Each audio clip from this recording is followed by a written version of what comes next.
โอ้แต่ละคนก็ชื่อได้อยู่เด้นี่ชื่อได้ชื่อได้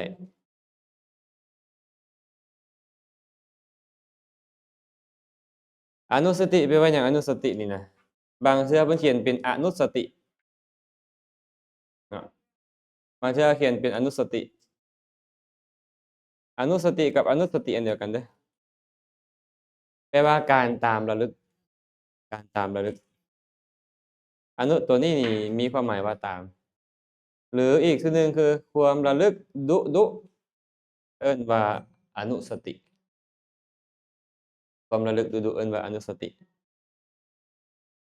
ชื่อแล้วเนาะอนุสติ10คืออิหยังเพิ่นถามเฮาก็การตามระลึกการตามระลึกนั่นแหละเอิ้นว่าอนุสติหรือว่าการระลึกถึงอยู่ดุนั่นเองอนุสติที่มีพระพุทธคุณมีความเป็นอรหันต์เป็นต้นเป็นอารมณ์ชื่อว่าพุทธานุสติ พุทธานุสตินี่ต้องตามระลึกถึงคุณของพระพุทธเจ้าบ่แม่นการท่องชื่อพระพุทธเจ้าคันท่องชื่อแค่ว่าพุทโธยังบ่แม่นอนุสติ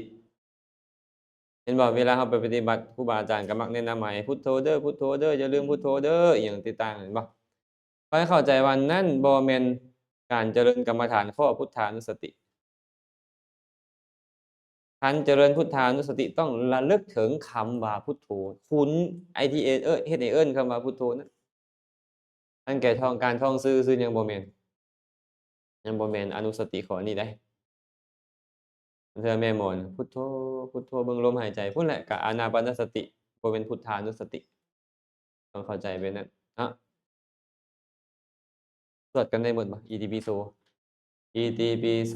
ภะคะวาอะระหังสัมมาสัมพุทโธวิชชาจารณะสัมปันโนสุขโตกวิทูอนุตตโรปุริสธรรมสารถิสัทธาเทวมนุสสานังพุทโธภคะวาติอ้าวได้หมดแล้วเด้อนี่น่ะผ่านบ่แม่นการท่องได้เนาะไอ้การท่องได้นี่คือการที่เราจะระลึกตามอิติปิโสภะคะวาอิติปิเนี่ยแม่พ่อไอ้นี่โสภะคะวาแปลว่าพระผู้มีพระภาคเจ้าอะระหังเป็นพระอรหันต์สัมมาสัมพุทโธเป็นต้นอันนี้นี่เพิ่นอ้างว่าพระผู้มีพระภาคเจ้าเป็นพระอรหันต์เพราะเหตุนี้เพราะเหตุใดล่ะบัดนี้เพราะเหตุใดเป็นพระอรหันต์นี่นะอะระหังแปลว่าอะระหังตัวนี้นะมาจากอรหันตะ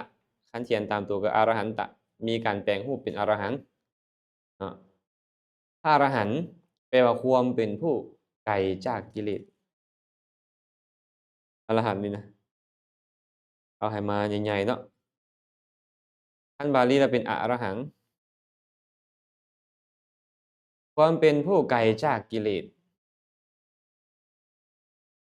สัมมาสัมพุทธะผู้ผู้ชอบโดยพระองค์เองวิชชาจารณะ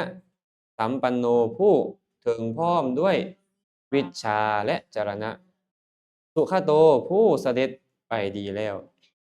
โลกวิทูผู้หู้แจ้งโลกอนุตตโรปุริสธรรมสารถิความเป็นผู้ฝึกบุรุษที่สมควรฝึกได้อย่างบ่มีไผยิ่งกว่าเพิ่นเลยเอิ้นสารถีผู้ฝึกเด้อสัมมาสัมพุขออภัยสัทธาเทวมนุสสานังความเป็นผู้สั่งสอนเทวดาและมนุษย์ทั้งหลายพุทโธความเป็นผู้รู้ผู้ตื่นผู้เบิกบานและภควาผู้จำแนกแจกแจงธรรมสั่งสอนสัตว์แต่ความหมายของคำว่าภควาคำเดียวนี่เป็น10เป็น20ความหมาย ที่เราจะเอาสั้นที่สุดก็คือผู้จำแนกแจกแจงธรรมสั่งสอนสัตว์มาเบิ่งแต่ละคำไปบัดนี้เวลาเราไปนั่งสมาธิเราจะนึกถึงคุณของพระพุทธเจ้าต้องฮู้แหละอะระหังอิหยังน้ออะระหังนี่ในบรรดาพุทธคุณเหล่านั้นบทว่าอะระหังทรงเป็นพระอรหันต์ความว่าทรงถึงความเป็นพระอรหันต์แม้เพราะเหตุนี้คือเพ ราะเหตุ5ประการอรหังเนี่ยมีความหมายอยู่5ประการเพิ่น1ผู้ไกลจากกิเลสไอ้คำว่าไกลนี่นะมันไกลขนาดใดล่ะไกลขนาดใดไกลจากกิเลสนี่ไกลส่ำปากเซมหาเวียงจันทน์นี่บ่บ่แม่นคำว่าไกลตัวนี้หมายถึงว่าบ่มีเลยบ่มีผู้ปราศจากกิเลสนั่นเองบ่มีกิเลสเนาะหรือเอิ้นว่าไกลสำนวนว่าไกลจากกิเลสห่างไกลเพราะบ่มีกิเลสเพราะทรงเป็นผู้กำจัดอริอริแปลว่าศัตรูอริแปลว่าข้าศึกหรือศัตรูแม่นผู้ใดล่ะเป็นศัตรูของเพิ่นน่ะกิเลสกิเลสมีราคะเป็นต้นนี่นะเอิ้นว่าศัตรูนะกิเลสนี่คือศัตรูเพิ่นกำจัดศัตรูกำจัดด้วยอิหยังกำจัดศัตรูด้วยอรหัตตมรรคญาณเคยได้ยินเพิ่นสวดกันบ่อเนกชาติสังสารังสันทาวิสังอนิพิสังนั่นน่ะสหการังคะเวสันโตทุกขาชาติปุณปุนังเป็นต้นอเนกชาติสังสารังสันทาวิสังอนิพิสังเพิ่นบอกว่าเพราะบ่ฮู้แจ้งเพิ่นบ่เห็นนายสร้างผู้สร้างเรือนคืออัตภาพนี้เฮาและท่านทั้งหลายเฮาจึงท่องเที่ยวไปเป็นอเนกชาติเอกะแปลว่าหนึ่งพร้อมถมอเนกะแปลว่าบ่แม่นหนึ่งคำว่าบ่แม่นหนึ่งคือหลายอเนกชาติ ทุกขาชาติปูนับปูนังการเกิดทุกขังเป็นทุกข์อยู่ลำไป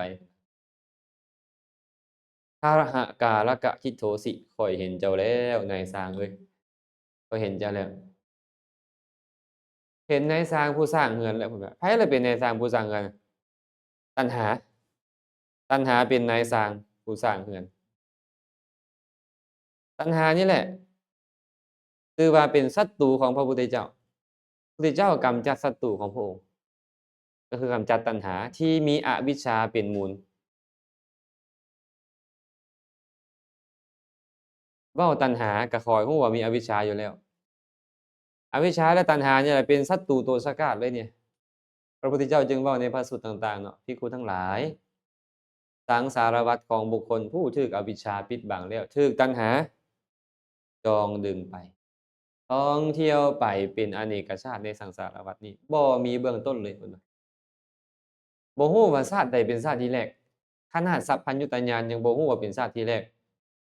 แต่มีบางคนบอกว่าเขาออกมาจากหลุมดำเพิ่นว่าโอ้ออกมาจากหลุมอวิชชาพระพุทธเจ้าบอกบ่มีชาติแรก สัพพัญญุตญาณบอกบ่มีแต่ว่ามีคนบางคนมาบอกว่ามีเนี่ยมันยุ่งบ่เนี่ยผมไม่ออกว่าเออแสดงว่าเก่งก่อนสัพพัญญุตญาณเนาะก็เก่งเติบได้อาตมาว่าแต่เว้าให้ไม่ออกอุเชื่อเพิ่นได้บ่ธรรมดาพระองค์กำจัดด้วยอิหยังเนี่ยมรรคญาณมรรคญาณมรรคญาณก็คืออรหัตตมรรคญาณเองเนาะปัญญาในอรหันตมรรคนั่นแหละกำจัดด้วยมรรคญาณแล้วเอิ้นอีกชื่อหนึ่งว่าอาสวัคคยญาณ อาสวัคคยญาณก็คือญาณเป็นเครื่องสิ้นไปแห่งอาสวะหมายถึงอรหัตตมรรคญาณกำจัดหมดสิ้นเลยบ่มีตัณหาแล้วบ่มีอวิชชาแล้วจึงชื่อว่าอรหังเพราะทรงทำลายอาระคือสี่กรรมของสังสารวัฏต้องทมล่อเกียรติเนาะอันนี้เอิ้นว่าสี่กรรมของล่อเกียรติคันบ่มีตัวนี้นี่นะล่อเกียรติไปได้บ่หักก๊อบโลดแม่นบ่หักก๊อบโลดไปบ่ได้คันมีตัวนี้แล้วนี่นะ มันก็หมุนได้แม่นบ่หมุนไปพาเกียรหมุนไปหมุนไปหมุนไปไปไสล่ะไปบ้านน้อยเมืองใหญ่คือกันเลยเพิ่นว่าตัณหาในใจของพวกเรานี่นะกิเลสตัณหานี่นะมันเฮ็ดให้เราหมุนไปสู่กำเนิดเดรัจฉานเปรตอสุรกายนรกแหน่ไปสู่ความเป็นมนุษย์ไปสู่ความเป็นเทวดาไปสู่ความเป็นพรหมเป็นอรูปพรหมเวียนอยู่แบบเนี้ยเอิ้นว่าสังสารจักรสังสารจักรคือกงล้อแห่งวัฏสงสารเนาะพระองค์ทำลายมันแล้วบัดนี้ ทำลายด้วยอีหยังล่ะด้วยขวานพระองค์ถือขวานคือปัญญาด้วยมือคือความเพียรนี่แหละยืนอยู่เทิงพื้นดินคือศีลของเพิ่นมีศีลดีรับขวานด้วยสมาธิคมกริบเลยบัดเนี่ยฟันซี่กรรมทั้งหลายหมุนเอาะเยาะประกอบบ่ได้อีก การหมุนไปของล่อเกียรของสังสารวัฏจึงถึกจบสิ้นลงเพราะเหตุนั้นผู้ที่ม่างกงล่อของสังสารวัฏนี่นะจึงเอิ้นว่าพระสัมมาสัมพุทธเจ้าผู้เป็นพระอรหันต์อรหันต์เพราะทรงเป็นผู้ควรแก่ทักขิณาวัตถุทั้งหลายที่เทวดาและมนุษย์ทั้งหลายบูชาแล้วอนาถบิณฑิกะเศรษฐีสร้างวิหารถวายหมดเท่าใดไม่ออก4ใบ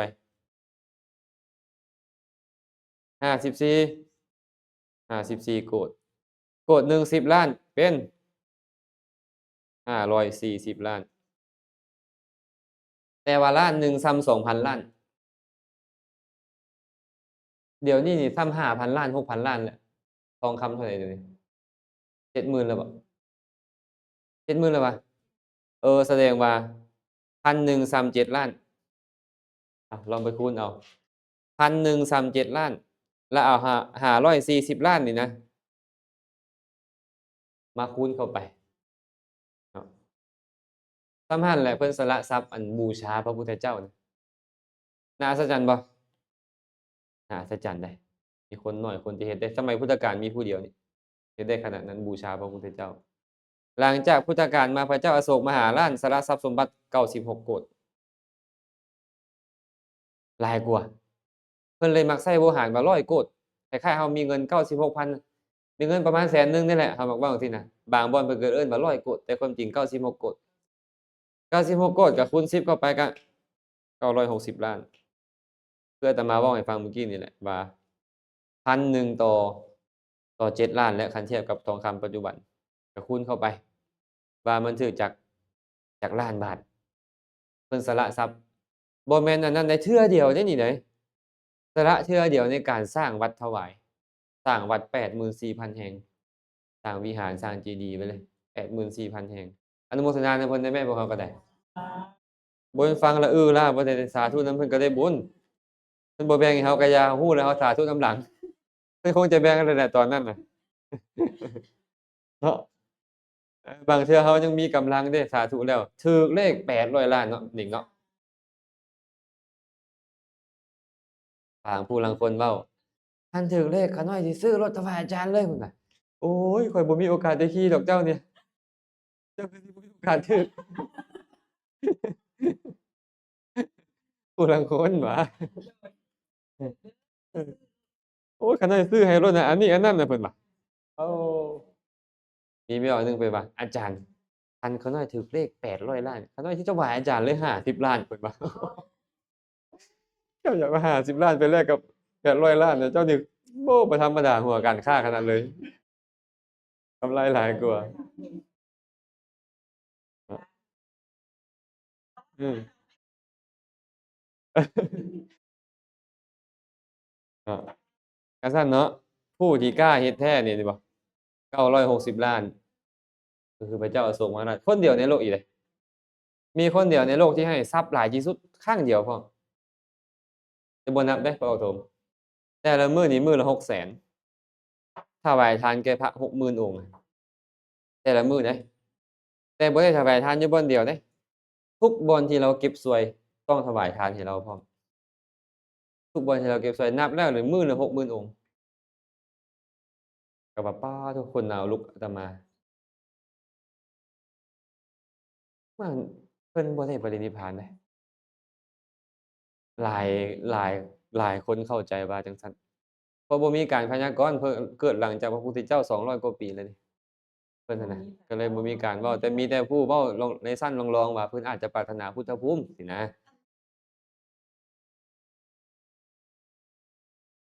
โอ้ก็หลายผู้ใดอยากเว้าใดก็เว้าได้หมดนั่นแหละแต่ว่าสิแม่นแท้บ่อีกเรื่องหนึ่งเนาะผู้ใดก็เว้าได้หมดนี่หลวงพ่ออิหยังกำลังดังๆตอนนี้ก็ว่า บ่ธรรมดาอันพยากรณ์ตัวเองนี่กำลังดังๆอยู่ตอนนี้แต่เฮาบ่เว้าชื่อเพิ่นแหละย้านลูกศิษย์เพิ่นมันนำเฮายังว่าผู้ใดอยากเว้าอิหยังก็เว้าให้คือจังนั้นอาจารย์แซมบอกว่าโอ้เคยเป็นเจ้าสัญญาเศรษฐาธิราชแต่ผมไม่เอาสิเชื่อบ่นี่อ้าว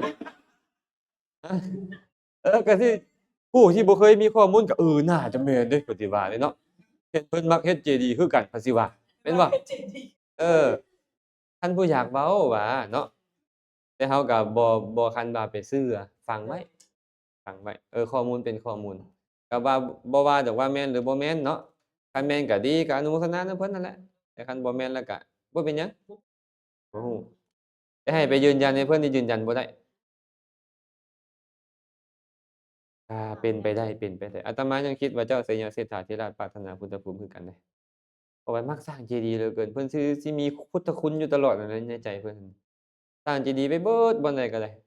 แม่นบ่ไปบ่อนใดก็สร้างเจดีย์น้อยใหญ่ก็ตามคือเพิ่นต้องสร้างนะ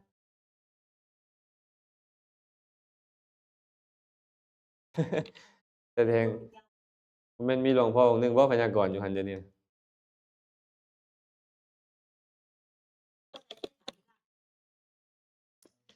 อันนี้นี่เฮาฟังไว้เด้อแต่ลองคิดเบิ่งไม่ออกซื่อไว้ขนาดพระพุทธเจ้าของเฮาพยากรณ์ได้องค์เดียวเท่านั้นคือพระศรีอานแต่ผู้ใดที่มามีเฮงกลสัพพันยูมาพยากรณ์ไว้ถึง30-40องค์ขนาดพระพุทธเจ้าแท้ๆยังพยากรณ์ไว้แต่พระศรีอานหนึ่งน่ะเดี๋ยวนี้ แสดงว่าอั่นคืออาตมาเว้าหั้นแหละผู้ใดสิเว้าไปใดก็เว้าไปก็บ่ว่าเพิ่นแต่ว่ามาเทียบเบิ่งว่าพระพุทธเจ้ายังบ่ได้เว้าไว้ในพระไตรปิฎกเลยว่าสิมีพุทธเจ้าองค์ต่อไปจากพระศรีอาน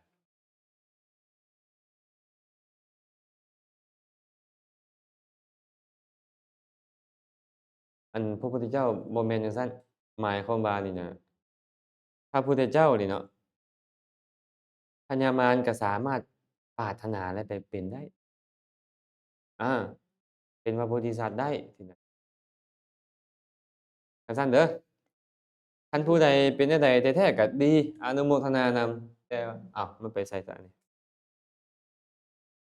ดับอีกแล้ววะ โอ้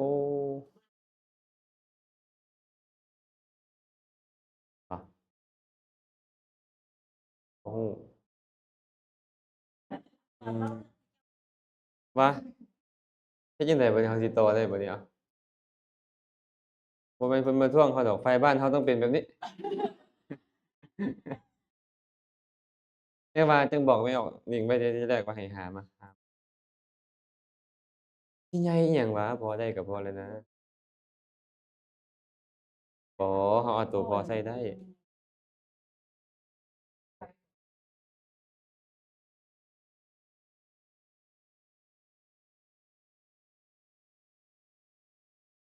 เพราะอันตัวใหญ่มันก็แพงล้านะคันตัวน้อยมันก็ได้จัก20นาทีบ่30นาทีนี่รักษาไว้มันก็ไฟก็มาต่อไฟก็มาต่อนะมันต้องได้ใช้เฉพาะตัวนี้แหละให้รักษาตัวนี้บ่ปานนั้นติบ่ มันได้5นาทีได้เปล่า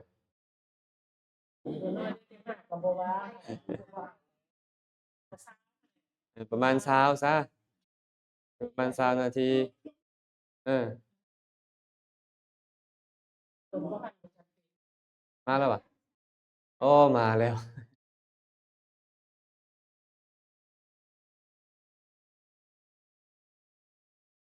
ใช่เปล่าเอาฮอดไสก่อนเมื่อกี้นี่เรากำลังเว้าว่าพระพุทธเจ้าเป็นหยังเป็นเป็นหยังเป็นผู้ควรแก่ทักขินาทานแม่นบ่คือผู้บูชาเพิ่นนี่น่ะเพิ่นเป็นผู้ควรแก่การบูชาเราเลยยกเรื่องของอนาถบิณฑิกเศรษฐีและพระเจ้าอโศกมหาราชว่าเป็นผู้บูชาพระพุทธเจ้าในบรรดามนุษย์ที่บูชาหลายที่สุดคือ2คนนี้ที่ปรากฏนะอันนี้ในบรรดามนุษย์นะในบรรดามนุษย์แต่ว่าได้ยินกษัตริย์ของไทยเนาะอันนั้นพระเจ้าตากสินมหาราชนะขอมอบถวายแผ่นดินนี่เป็นพุทธบูชาเลยเดะเราโอ้องค์นี้ก็ยิ่งใหญ่อยู่เดะบ่ฮู้ว่าเราใส่ใจไปได้แต่ขอมอบนี่เลยมอบแผ่นดินนี่เนี่ยแผ่นดินที่เราต่อตีมาได้นี่กู ให้เป็นพุทธบูชาให้สมณพราหมณ์ได้อาศัยเราอะเราไปเรียนธรรมะมาแต่ไสเราคือใส่ใจได้ดีขนาดนั้นแท้อาตมาว่าน่าสาธุการนำเราอยู่ได้เฮาก็ได้สาธุการนำเราคิดว่าน่าจะเป็นไปได้ขนาดเนาะน่าจะเป็นไปได้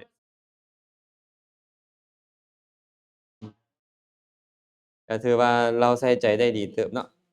เราเว้าไว้ดีเลยจะเป็นคำจารึกคำเว้าเราไว้เลยเด้อยู่ว่าไหนแล้วก็เฮ็ดอยู่เขตคันธสีมาเราแล้วก็เฮ็ดไปนี่อันนี้ก็น่าอนุโมทนาเด้อน่าอนุโมทนามาเบิ่งวันนี้เพิ่นบอกว่าท้าวมหาพรหมนี่น่ะแม่นบ่ใช้พวงแก้วขนาดเท่าภูเขาสิเนรุภูเขาสิเนรุนี่น่ะพ่นขึ้นมาจากน้ำ84,000โยชน์โยชน์หนึ่ง16กิโลจมอยู่พื้นน้ำอีก84,000โยชน์ภูเขาสิเนรุไหนใช้พวงแก้วมณีส่ำนี่แหละบูชาคุณของพระพุทธเจ้าท้าวมหาพรหมมหาพรหมบูชาพระพุทธเจ้าคือคุณของพระพุทธเจ้านี่มันเหลือเกินบ่มีอิหยังจะคู่ควรต่อคุณของพระพุทธเจ้าเพิ่นก็เลยใช้อันนี้บูชาเนาะโอ้ญาติโยมเอ้ยเบิ่งดูว่าเพิ่นเป็นผู้ควรบูชาส่ำใดก็บ่แปลกเนาะที่เราได้ยินข่าวมาว่ามีผู้สละชีวิตเพื่อพระพุทธเจ้าอยู่พระบาทบนสันเนาะอาตมาก็บ่ทันได้เกิดดอกตอนนั้นเพราะว่ามีพระองค์หนึ่งเอาน้ำมันรดตัวเองเลยต่อยกับไฟบูชาฉลองธาตุเลยยอมรับใจเพิ่นขนาดเลยว่าแต่เพิ่นน่าจะเฮ็ดในเพศฆราวาสน่าจะเหมาะแต่เพิ่นเป็นพระนะแต่ว่าใจเพิ่นแบบน่าจะปรารถนาพุทธภูมินั่นแหละแต่ว่าเฮ็ดในเพศเบ็ดบรรพชิตอันได้อยู่แต่ว่ามันเป็นอาบัติเดะเป็นอาบัติรักษาศีลบูชาคุณก็ดีอันสละชีวิตก็ต้องสละชีวิตเพื่อให้เกิดประโยชน์แก่พระองค์แท้เกิดประโยชน์แก่ศาสนาแท้ก็จะดีกว่าสมมุติขอสละชีวิตนี่นะบำเพ็ญแบ่งปันธรรมะเพื่อบูชาพระพุทธเจ้าตลอดชาติอันนี้ดีสละตลอดชีวิตเลยเฮ็ดทุกอย่างเพื่อเฮ็ดแบบนี้อันนี้ดีกว่าอาตมาว่าเกิดนะมันเกิดประโยชน์แก่คนอื่นอันนั้นได้ประโยชน์แต่เพิ่นผู้เดียวเพิ่นเฒ่าโตเพิ่นแล้วก็แล้วแม่นบ่แต่คันเพิ่นใส่ใจแม่นว่าข้อยจะใช้ชีวิตทั้งหมดของข้อยนี่นะเฮ็ดทุกอย่างบูชาคุณพระพุทธเจ้าอันนี้ก็ดีเดะอาตมาว่าบวชตลอดชีวิตเนาะเฮ็ดอิหยังก็น้อมบูชาคุณพุทธเจ้าหมดใครต้องการให้ช่วยเหลืออันใดที่บ่ขัดธรรมขัดวินัยข้อยจะช่วยเหลือหมดสุดแรงข้อยแบบนี้นี่อาตมาว่าคักก่อนแต่บ่ได้หมายไปดูหมิ่นดูแคลนเพิ่นเดะเพิ่นเฮ็ดได้ถือว่าน่าอนุโมทนาแล้วเนาะแต่ถ้าหากจะเป็นประโยชน์หลายกว่าหั้นน่ะคนแบบนี้ต้องเบิ่งฐานะที่พระพุทธเจ้าองค์ก่อนๆนั่นน่ะที่เพิ่นบำเพ็ญบารมีเป็นหยังเพิ่นสละชีวิตน่ะเพิ่นสละชีวิตแล้วสมมุติเสือกินเพิ่นเสือจะอยู่ต่อได้จะให้นมลูกมันได้จะอยู่ต่อได้อันนั้นเพิ่นปรารภแนวนั้นให้เขาอยู่ต่อได้เป็นประโยชน์แก่เขาอันนี้บ่เป็นประโยชน์แก่ผู้อื่นเลยเป็นประโยชน์แก่เพิ่นผู้เดียวหั้นนะเพราะเพิ่นสละชีวิตบูชาครับหลายๆบ่อนเป็นจังซี่เดะญาติโยมข่าวดังๆบางปีก่อนๆเห็นบ่ปล่อยอันนั้นลงมาทับคอตัวเองตายอยู่ชัยภูมินี่อืมก็อันนั้นอยู่เดะก็น่าสรรเสริญในความอาจหาญของเพิ่นแต่ว่าถ้าหากเป็น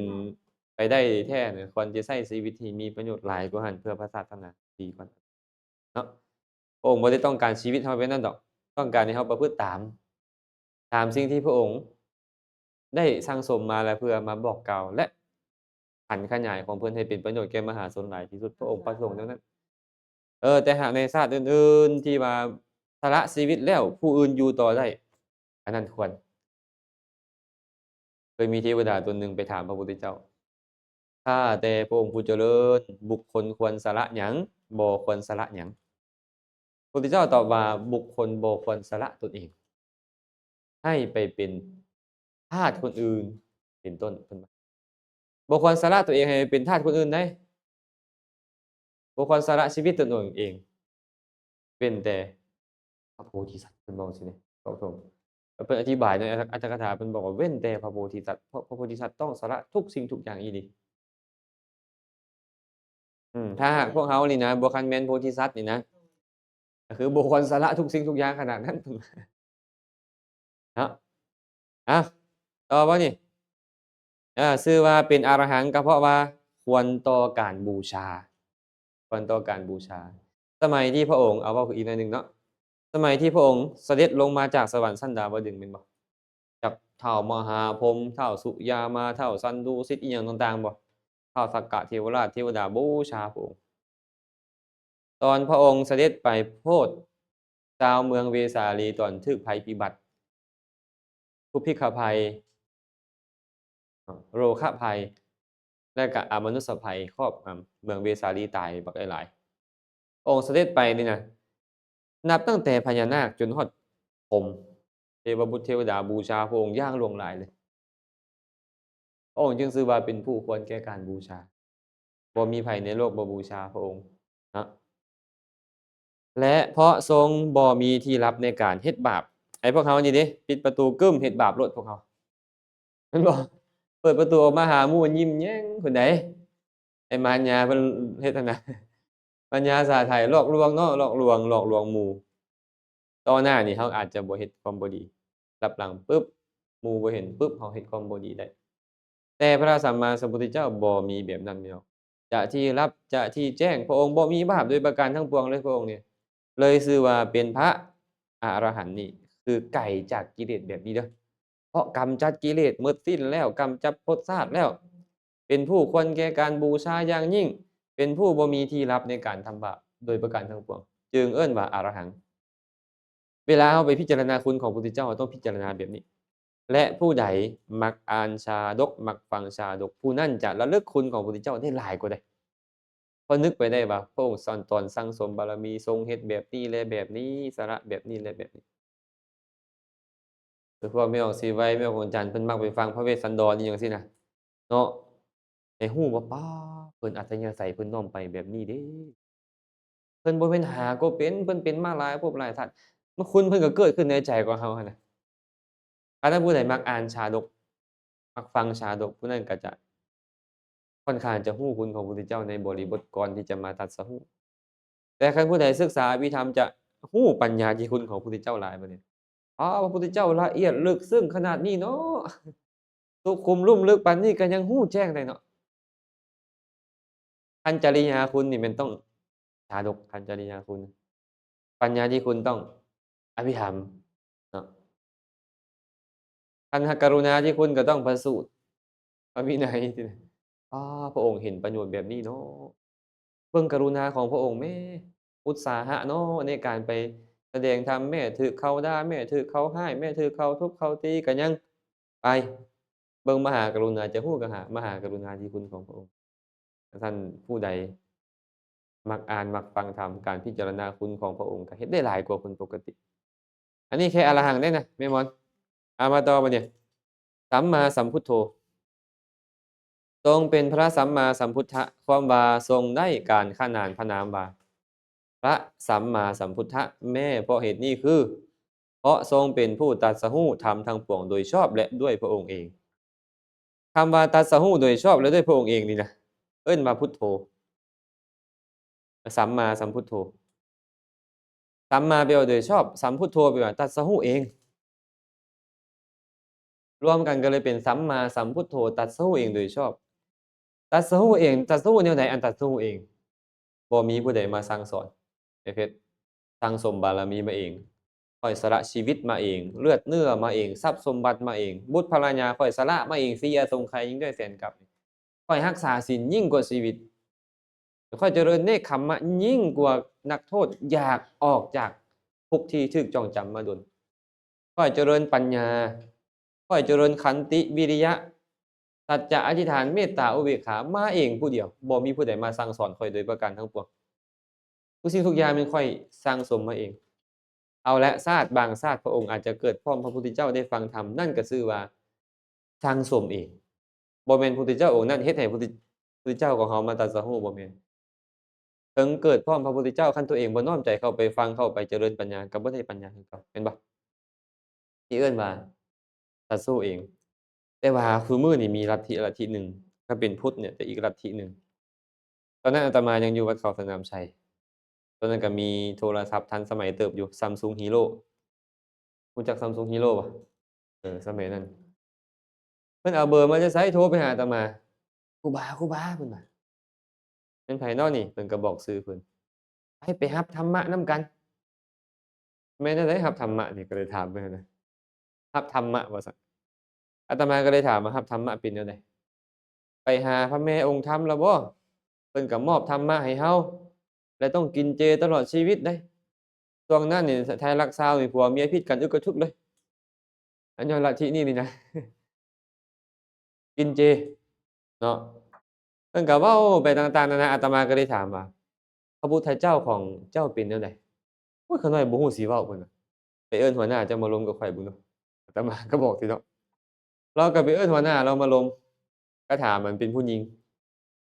เป็นภิกขุณีว่าซั่นเป็นแม่ชีมีภิกขุณีก็เลยถามว่าพระพุทธเจ้าของเจ้าเป็นแนวใดพระพุทธเจ้าก็คืออันเดียวกันนั่นแหละเพิ่นก็เว้าไปเนาะพระพุทธเจ้าอันเดียวกันก็พระแม่องค์ธรรมเด้ทรงพระพุทธเจ้ามาให้ตรัสรู้มาขนสัตว์กลับไปสู่แดนนิพพานเพิ่นว่านิพพานของเจ้ามีที่อยู่พระพุทธเจ้ายังไปเกิดอยู่หั่นแสดงว่าพระพุทธเจ้าเขาคนละองค์ก็อาตมาก็เลยว่าพระพุทธเจ้าของอาตมาเนี่ยสัมมาสัมพุทโธตรัสรู้ชอบได้โดยพระองค์เองบ่มีผู้ใดมาสั่งสอนบ่มีผู้ใดทรงมาสั่งสมบารมีมาเพราะมหากรุณาที่คุณในใจของพระองค์นี่กระตุ้นเตือนว่าอยากซอยสัตว์ให้ออกจากทุกข์แต่พระพุทธเจ้าข้อยบ่เคยสอนว่านิพพานเป็นแดนไปอยู่แสดงว่าพระพุทธเจ้าของเราคนละองค์แล้วก็เลยว่าปิดโทรศัพท์บ่ติดต่อมาอีกเลย10กว่าปีแล้วอันนี้ตรัสรู้ชอบได้โดยพระองค์เองเพิ่นบอกว่าพระแม่องค์ธรรมสั่งสอนให้มาตรัสรู้ให้มาขนสัตว์เข้าสู่แดนนิพพานแดนสุขาวดีโอ้มันก็คนละองค์มีผู้สอนอีกเทื่อหนึ่งเอิ้นว่าแม่องค์ธรรมเออก็ประมาณนั้นแหละมันก็บ่ว่าซื่อๆอิหยังเนาะประมาณนี้แต่ว่าน้องสาวเคยไปอะนะมีน้องสาวอาตมาเคยไปก็มาเว้าให้ฟังว่าไปกินเจแนวนี้แนวนั้นโอ้ยพวกเจ้าก็ฟังธรรมหน่อยเด้อก็เลยว่าฟังธรรมนำแหน่แต่ก็ไปแล้วเด้ไปก็ผิดลูกผิดผัวย้อนอยู่เด้บอกตรงเว้ยอ้าวเป็นลัทธิหนึ่งต่างหาก คำว่าตรัสรู้เองก็คือสั่งสมบารมีมาเองตรัสรู้ชอบแบบใดเป็นตรัสรู้ชอบอันใดเอิ้นว่าตรัสรู้ชอบมีคนหลายคนเคยถามว่าอาจารย์แล้วตรัสรู้บรรลุธรรมนี่แม่นอิหยังเขาน่ะแม่นอิหยังเอิ้นว่าตรัสรู้แม่นอิหยังเอิ้นว่าบรรลุธรรมเขาว่าอาตมาก็เลยบอกว่าการตรัสรู้คือการรู้รู้ธรรมะตามความเป็นจริงรู้อิหยังตามความเป็นจริงล่ะรู้ทุกข์ โดยความเป็นทุกข์เป็นธรรมที่ควรกำหนดรู้เป็นธรรมที่ควรกำหนดรู้เด้บ่แม่นธรรมที่ควรละเด้ทุกข์นี่น่ะเป็นสิ่งที่ควรกำหนดรู้ซื่อๆรู้จักสมุทัย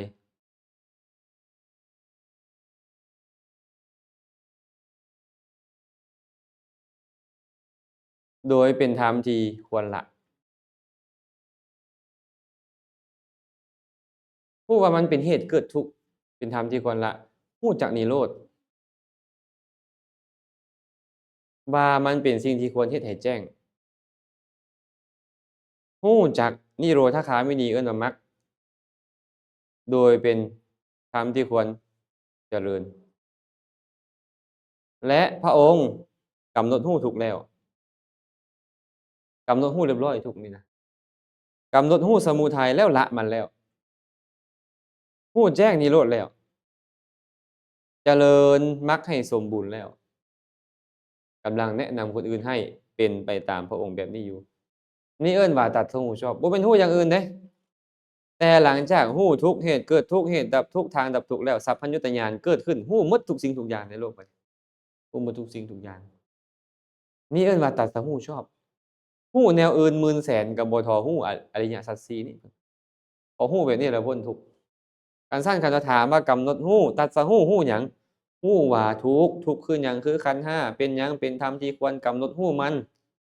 รู้มันซื่อๆว่ามันเป็นสิ่งที่เกิดขึ้นตั้งอยู่และแตกดับไปรู้สมุทัยว่ามันเป็นเหตุเกิดขึ้นของทุกข์เป็นเหตุให้มีขันธ์ห้ามันนี่ต้องละได้มันนี่ได้นิโรธนี่น่ะเป็นธรรมมาละสมุทัยนี้ เมื่อละสมุทัยก็ชื่อว่าละทุกข์นำเพราะสมุทัยเป็นเหตุของทุกข์และต้องเข้าหานิโรธด้วยมรรคปฏิปทาเนาะคันฮู้แนวอื่นบ่ชื่อว่าสัมมาฮู้แนวนี้เอิ้นว่าสัมมาฮู้โดยชอบเว้าง่ายๆคือฮู้แจ้งอริยสัจสี่ตามความเป็นจริงความเป็นจริงของอริยสัจสี่เป็นแนวใดเนาะโอ้ทุกข์เป็นธรรมชาติควรกำหนดรู้เอิ้นว่าปริญญาตัปพะธรรมสมุทัยเป็นธรรมชาติที่ควรละเอิ้นว่าปหาตัปพะธรรมนิโรธเป็นธรรมที่ควรกระทำให้แจ้งเอิ้นว่าสัจฉิกาตัปพะธรรม และนิโรธคามินีปฏิปทาที่เอิ้นว่ามรรคนี่เป็นธรรมที่ควรเจริญเอิ้นว่าภาเวตัพพะธรรมธรรมเหล่านี้ควรรู้ตามความเป็นจริงแบบนี้คันรู้ตามเป็นจริงแบบนี้จังค่อยเอิ้นว่าสัมมาสัมพุทธะพระอรหันต์แม้แต่พระสารีบุตรพระสารีบุตรนี่นะเลิศด้านใดปัญญาแต่ว่าบ่ได้ตรัสรู้เองต้องอาศัยพระผู้มีพระภาคเจ้าแล้วจึงตรัสรู้จังค่อยตรัสรู้ได้พระสารีบุตรเด้ตรัสรู้ชอบบ่ล่ะตรัสรู้ชอบแต่บ่แม่นตรัสรู้เองเราก็รู้ชอบตามความเป็นจริงแต่ว่าเราบ่ได้ตรัสรู้เองพระสารีบุตรนี่และสาวกคนอื่นๆก็ตามส่วนบัดนี้ส่วนพระปัจเจกพุทธเจ้าปัจเจกก็ตรัสรู้ชอบอยู่เดะตรัสรู้เองพร้อมแต่ว่าบ่ได้เฮ็ดคนอื่นให้ตรัสรู้ตามก็เลยบ่ได้โวหารว่าสัมมาสัมพุทธะนะทั้งๆที่ตรัสรู้เองตรัสรู้ชอบพร้อมรู้อริยสัจสี่ตามความเป็นจริงพร้อมรู้ด้วยตัวเองสั่งสมบารมีมาเองพร้อมแต่ว่าบ่สามารถยังสัตว์อื่นให้ตรัสรู้ตามได้ก็เลยยังบ่เอิ้นได้ว่าเป็นสัมมาสัมพุทธะ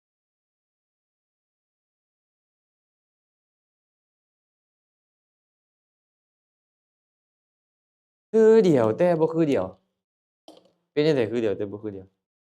สั่งสมบารมีมาคือกันแต่ว่าสองอสงไขยยิ่งด้วยแสนกับครึ่งหนึ่ง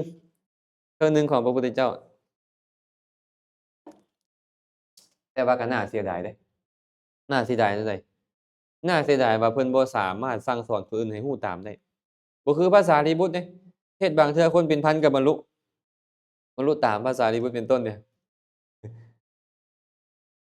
สั่งสมบารมีมาครึ่งหนึ่งของพระปัจเจกพระสารีบุตรพระโมคคัลลานะ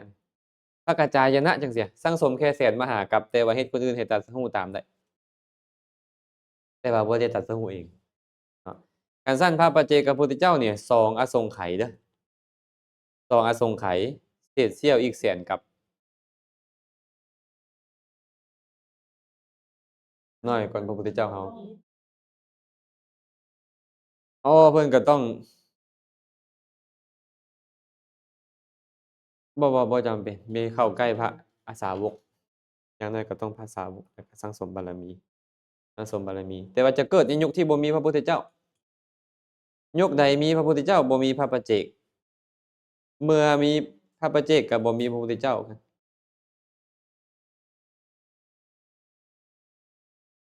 พระปัจเจกก็ยังบ่มาเดะหมดอันนี้หมายถึงมนุษย์เดะ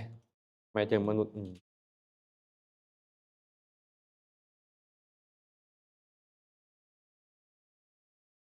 เนี่ยแม่นเพราะว่าเพิ่นจะมายุคที่บ่มีพุทธศาสนาแล้ว โทษสัตว์โดยการแสดงธรรมให้ฟังได้ว่าอันนี้เป็นศีลเป็นทานแต่บ่สามารถแสดงอริยสัจสี่ให้หมู่ปฏิบัติบรรลุได้สอนคนไปสวรรค์ได้สอนคนให้ได้เข้าถึงสุคติให้ทานเป็นแต่ว่าบ่สามารถสอนให้แม่นๆ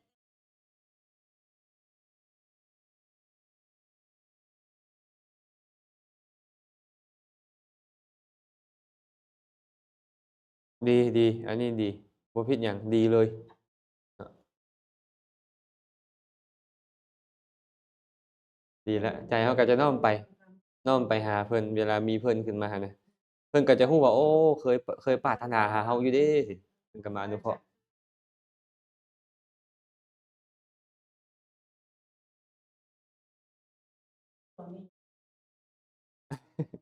บ่มีดอกบ่มีความเป็นพระปัจเจก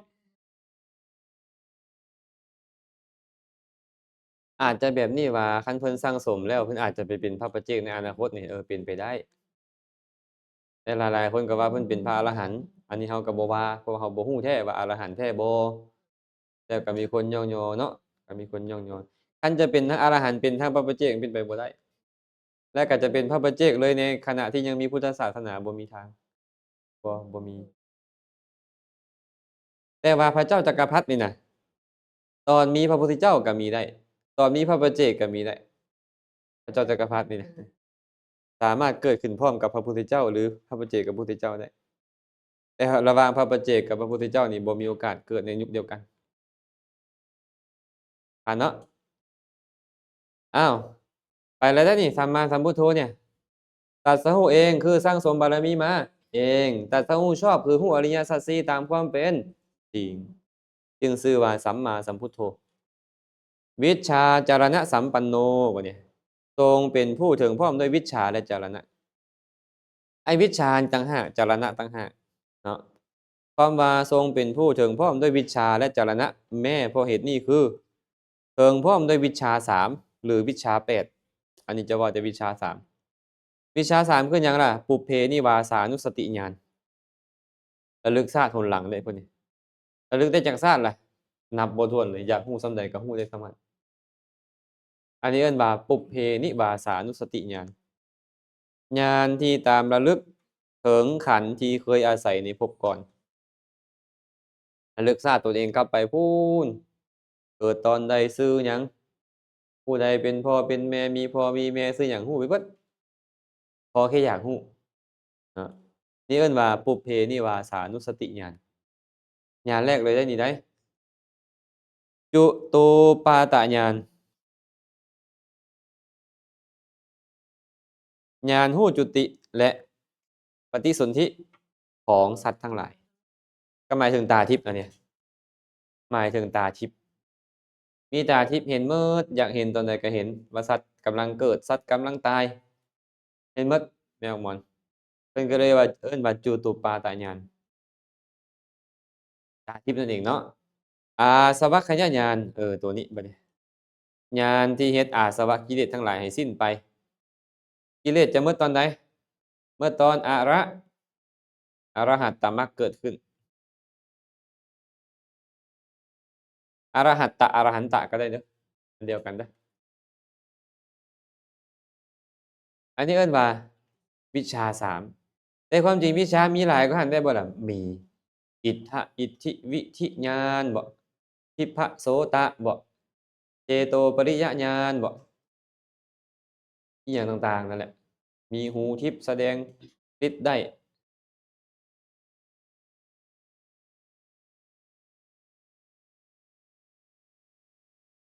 ฮะนี่วะอาสวะกิเลสของตนของตนของเพิ่นเอง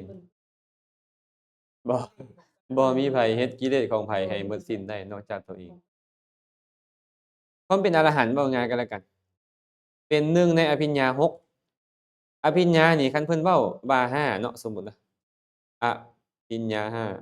5หมายถึงปุถุชนไปถึงพระอนาคามีคันอภิญญา6มาตอนใดก็หมายถึงอรหันต์แล้วโอ๊ยข้อยได้อภิญญา6แล้วก็รู้เลยว่าเพิ่นบอกว่าเพิ่นเป็นพระอรหันต์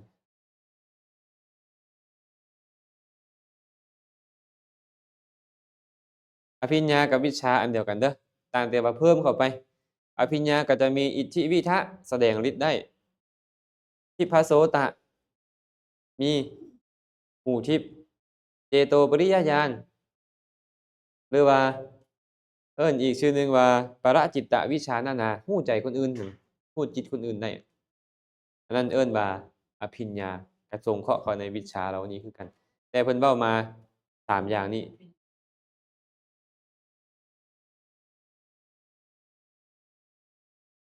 เพิ่นพยากรณ์ว่าตัวเองบรรลุธรรมแล้วคำว่าเหนือโลกคือโลกุตระโลกุตระแสดงว่าเพิ่นพยากรณ์ว่าเพิ่นเป็นพระอริยเจ้าโลกุตระนี่อยู่เหนือโลกแปลว่าเหนือโลกโลกุตระนี่ สูงกว่าโลก โลกคือหยังอะอุปทานขันธ์ห้าคือเพิ่นบ่ยึดในอุปทานขันธ์ห้าแล้ว ประมาณนั้นเพิ่นก็เลย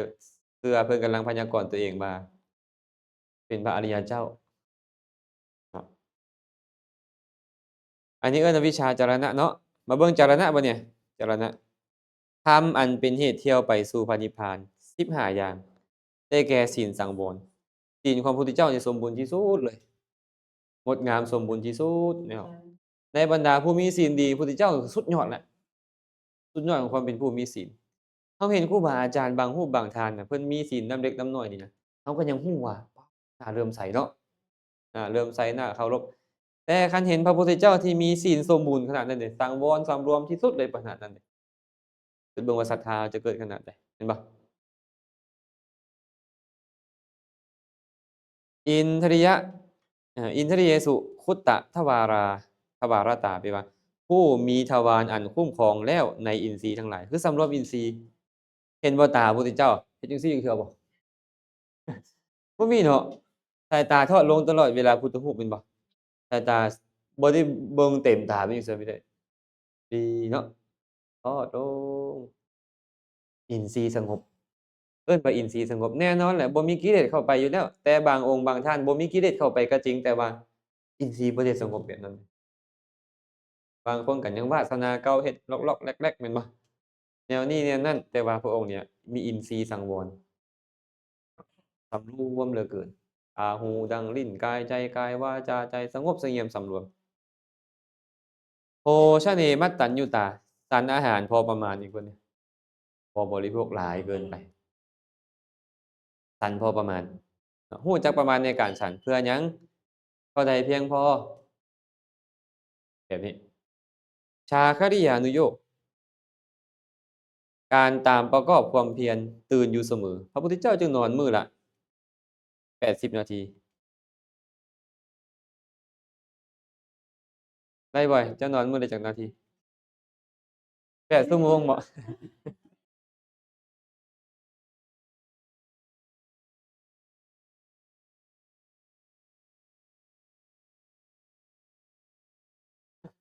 ก็สิประมาณนั้นแหละนั่งแดย่างแดประมาณนั้นน่ะบางเทื่อก็เข้าฌานเข้าสมาบัติประมาณนั้นนะแม่นๆๆอันนี้พระพุทธเจ้านี่บ่หลับเลยบ่หลับเลยอันนี้นี่บ่หลับเลย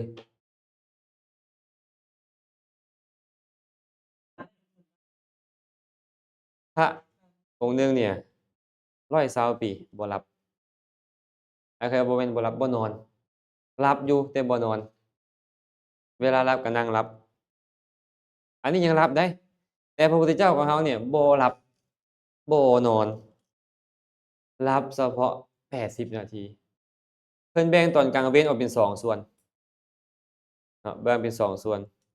แบ่งกลางคืนออกเป็น3ส่วนกลางเว้นนี่เอิ้นว่าปุเรพัสสปุเรพัสสคือก่อนฉันแต่เช้าฮอดเที่ยงปัจฉาพัสสหมายถึงหลังเที่ยงไปแล้วจนฮอดหัวค่ำปฐมยามปฐมยามยามต้นตั้งแต่6โมงแลงฮอด10โมงมัชชิมยาม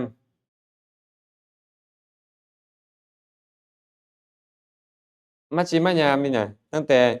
หลัง10โมงไปฮอดตี2และปัจฉิมยาม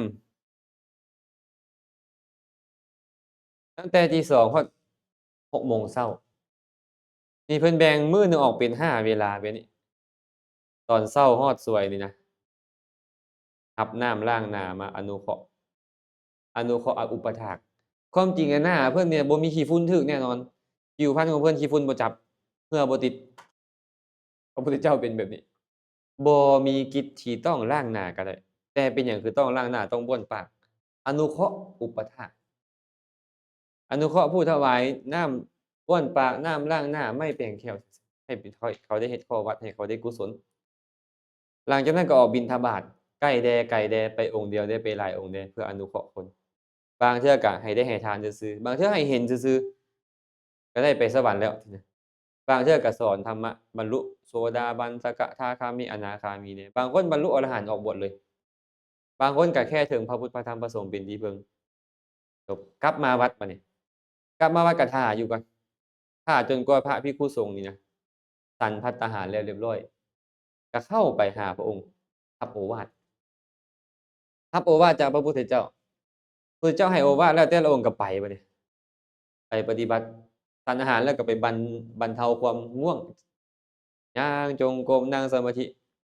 ส่วนพระพุทธเจ้านี่เนี่ยก็สำเร็จสีหไสยญาติหากต้องการจะพักผ่อนก็สำเร็จสีหไสยญาติอยู่ได้แต่บ่ได้ว่าโดนหรือบ่โดนตรงนั้นน่ะและจะออกมาแผ่คลายพยานเข้ามหากรุณาสมาบัติแผ่คลายพยานในช่วงบ่ายนี่นะผู้ใดควรจะไปอนุเคราะห์แผ่คลายพยานไปจนฮอดบางเทื่อก็ออกไปโพดเขาบางเทื่อก็ภิกขุทั้งหลายนี่มีอุปนิสัยและจะเข้ามาถามปัญหาใดพระองค์ก็จะเตรียมตอบปัญหาเขาเข้ามาก็ตอบปัญหาตามลำดับเขาก็ได้ประโยชน์ไปตกมากลางคืนบัดนี้ปฐมยาม อนุเคราะห์บริษัทซีเลยภิกขุณีอุบาสกอุบาสิกาจะมาฟังธรรมองค์ก็แสดงธรรมจนฮอด10โมงและก็ทรงอุบาสกอุบาสิกากับทรงภิกขุทั้งหลายกลับหลังจากนั้นมัชชิมยามเป็นเวลาของพวกเทวดาเทวดานี่น่ะหลังจากพระพุทธเจ้าสอนธรรมะให้ญาติโยมแล้วเทวดาจะเข้ามาบัดนี้เข้ามากล่าวคาถาต่อหน้าพระพุทธเจ้าพระพุทธเจ้าก็ตอบไปก็ได้ประโยชน์ไปบางตนก็บรรลุธรรมไปพร้อม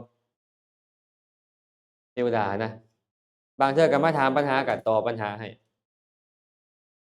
แบบนี้เนาะ จักชั่วโมงแล้วนี่น่ะ4บวก4 8ชั่วโมงแล้วเมื่อยแรงบ่นั่งอยู่แบบนี้ตลอด8ชั่วโมงนี่พวกเขาชั่วโมงหนึ่งก็ยังตูดไปตูดมาเนาะพระพุทธเจ้า8ชั่วโมงแล้วบัดเนี่ยยามสุดท้ายแบ่งเป็น3บัดนี้แบ่งเป็น3ส่วน4ชั่วโมงหลังแบ่งเป็น3ส่วนเนื่องจากนั่งมา8ชั่วโมงแล้วเนี่ยประมาณ80นาทีนี่ย่างจงกรมอย่างเดียวเลยย่างจงกรมอย่างเดียวประมาณ80นาทีครับ หลังจากย่างจงกรมบรรเทาอาการเมื่อยล้าแล้วก็สำเร็จสีหไสยญาติพักผ่อนได้นอนตอนนี้พุทธเจ้ารับตอนนี้ได้รับชั่วโมงหนึ่งกับ20นาทีกับประมาณ80นาทีก็ตั้งพุทธานาสัญญาว่าฮอดเวลาปุ๊บต้องลุกเลยเพิ่นก็จะออกมาจากภวังค์ลุกขึ้นเลยประมาณพู้นแหละ3-4โมงแล้วเด้แต่2โมงฮอด6โมงเดะกำลังประมาณ3-4โมงแล้วเพิ่นพักตอนนั้นและเหลือบัดนี้เหลืออีกชั่วโมงกับ20นาทีนี่เข้าฌานบัดนี้ เข้าพระมหากรุณาสมาบัติแล้วก็แผ่คลายปัญญาไปบ่อนนี้แหน่บ่อนนั้นแหน่ผู้ใดน้อเหมาะสมในการที่จะไปอนุเคราะห์จักเราไปไสก็จังว่าเป็นขี้กระเดือนอยู่อาตมาว่าบ่เข้าไปในค่ายเพิ่นจักหน่อยเลยนะบ่มีเฮ็ดอิหยังอยู่พวกเขากันน่ะ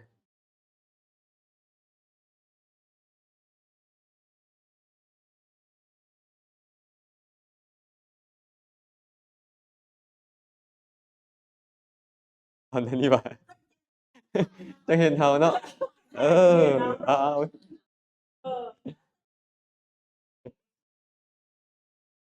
เพิ่นจะแผ่คลายพยาน2เวลาเวลาบ่ายกับเวลาใกล้แจ้งแต่บ่ได้หมายความว่าลุกมาตอนนี้เพิ่นจังมาโพดเด้บ่แม่นเด้ต้องเข้าใจไหมนี่แม่หมอนบ่แม่นว่าเฮาลุกขึ้นตอนนั้นจังเข้าไปในค่ายพยาน อุปนิสัยบ่มีลุกตอนใดก็บ่เข้าค่ายพญาเออบ่เห็นบ่เข้าเลยแสดงว่าเราต้องสั่งสมไปแต่ตอนนี้สั่งสมไปสั่งสมไปสั่งสมไปเนี่ยปรารถนาเลยขอให้พระพุทธเจ้านี่ค่อยเกิดอยู่ไสก็ตามให้มาอนุเคราะห์ข้อยบางคนนี่120โยชน์เพิ่นก็ไปหา120โยชน์จักกิโลอะ1,000-2,000กิโลเพิ่นก็ไปหาเนาะมักบ่แบบนี้พวกเขาโอ้ยก็เราก็ต้องน้อมไปได้น้อมใจเป็นหยังเราจึงต้องไหว้พระเพื่อสรรเสริญคุณของเพิ่น สรรเสริญคุณของเพิ่นระลึกถึงเพิ่นผู้ที่ระลึกถึงเพิ่นนั่นแหละจะเข้าข่ายพยานเพิ่นอันนี้พวกเราปลุกมาไหว้พระอุ๊ยปานสิปลุกไปเฮ็ดอิหยังนี่เนาะคันสิบอกเว้าไทยบ้านก็เว้าปานปลุกไปตายเขาว่า คันเว้าภาษาเฮาน่ะคืออิหยังนี่ มันพอดีกำลังแซ่บแม่นบ่กำลังนอนแซ่บตรงนั้นอันนี้เว้าให้ฟังเด้อเว้าให้ฟังซื่อๆเนาะว่าพระพุทธเจ้านี่นะเพิ่นมีปกติแบบนี้ปรารภความเพียรอยู่เสมอฉะนั้นมื้อหนึ่งพักผ่อนแต่ชั่วโมงกับ80นาทีขออภัยชั่วโมงกับ20นาทีมื้อหนึ่งเดะ24ชั่วโมงพักแต่ชั่วโมงปลาย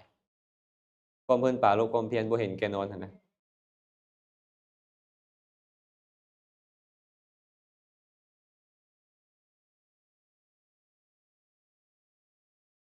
เอ่อ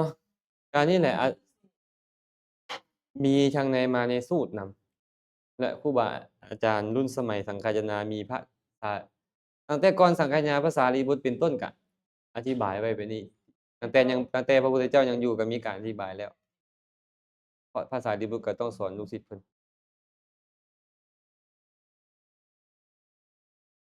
พอเข้าใจเนาะนี่เนาะและพระสัทธรรมจิตคือพระองค์มีศรัทธาสมบูรณ์มีหิริมีโอตตัปปะเป็นพหุสูตรมีวิริยะมีสติมีปัญญาสมบูรณ์แน่นอนสัทธรรม7นี่นะและยังมีรูปวจรฌาน4เข้าฌานอยู่เสมอเข้าฌานอยู่นั่นแหละบางเทื่อนี่น่ะกำลังเทศน์ไปเข้าฌานเฉยเข้าฌานแล้วออกมาเทศน์ต่อใบได้เข้าฌานเนี่ยปึ๊บปั๊บออกมาปึ๊บปั๊บออกมาเดะเพื่อบรรเทาความเมื่อยล้าเพราะว่าพระองค์ก็นอนคือเรารู้น่ะนอนตั้งแต่80นาทีแม่นบ่ก็เข้าฌานแล้วกลับมาเทศน์ต่อเข้าฌานกลับมา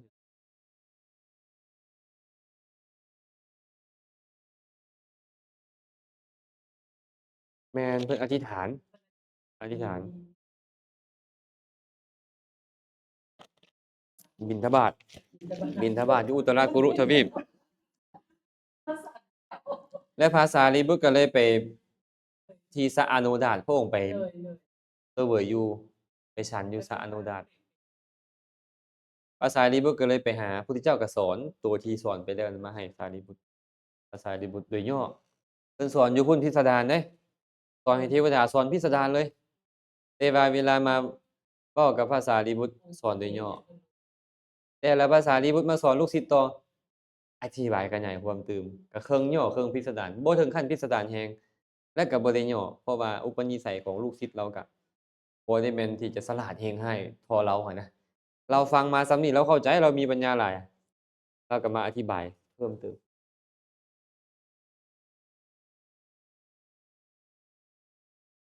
มนุษย์ก็คือพระสารีบุตรเป็นผู้เรียนแต่ว่าผู้อื่นๆก็ได้อาศัยจากพระสารีบุตรพระสารีบุตรไปสอนต่อลูกศิษย์ของเรา500ที่เคยเป็นเกียร์ฟังประธานอยู่ในถ้ำไอ้พวกเขานี่ก็บ่ถึงขั้นเป็นเกียร์ติแม่นบ่ตุ้ยฮะ บ่ถึงขั้นเกียร์เขาก็สิบ่พอรู้อิหยังได้อยู่บ่เนาะขนาดเกียร์มันยังบ่ได้เข้าใจบ่มีสามัญสำนึกมันยังสั่งสมอุปนิสัยมาฟังอภิธรรมและตรัสรู้ได้บ่ง่ายเดะไอ้พวกเรานี่ก็อามันก็สิบ่ไคร่กว่าเกียร์อยู่บ่บอกไม่ออกน้อยๆบ่ไคร่กว่าเกียร์อยู่บ่เอาผ่านเนาะตัวนี้เนาะวิชชาจรณะนี่เนาะผ่านต่อไปบัดเนี่ยสุขโตโอ้ยอันนี้ได้แก้หรือยังอันนี้อันนี้นี่รู้แจ้งโลกเด้อรู้แจ้งโลกเอาตัวนี้เทิงก่อนสุขโตบัดนี้สุขโต สุขโตแปลว่าเสด็จไปดีแล้วหรือเรามาแปลว่าพระสุคตพระสุคตแปลว่าผู้เสด็จไปดีแล้วทรงได้ขนานพระนามว่าพระสุคตแม้เพราะเหตุนี้คือเพราะมีหนทางเสด็จไปสู่พระนิพพานอย่างงดงามเพิ่นเสด็จไปไสเสด็จไปสู่พระนิพพานเสด็จไปสู่พระนิพพานไอ้คำว่าเสด็จไปสู่คือรู้แจ้งเดะรู้แจ้งนิพพานแล้วเหมือนเสด็จเข้าไปสู่คันเว้าเสด็จเข้าไปสู่นิพพานบางคนอาจจะเข้าใจว่านิพพานต้องเป็นพระนครติบ่แม่น คำว่าเสด็จไปสู่หมายถึงญาณเพิ่นไปยังหู้นิพพานเลยเอิ้นว่าผู้เสด็จไปดีแล้วอีกอย่างหนึ่งเพราะเสด็จไปสู่สถานที่ที่ดีงามคือนิพพานนั้น อธิบายความงดงามก่อนทีแรก และตัวเองเสด็จสู่นิพพานอีกอย่างหนึ่ง เพราะเสด็จไปดีคือตัดเสด็จไปเฮ็ดประโยชน์สุขแก่สาวโลกพระพุทธเจ้าไปไสต้องมีการได้รับคุณธรรมแม่นบ่อย่างน้อยก็มีคนไปสู่สวรรค์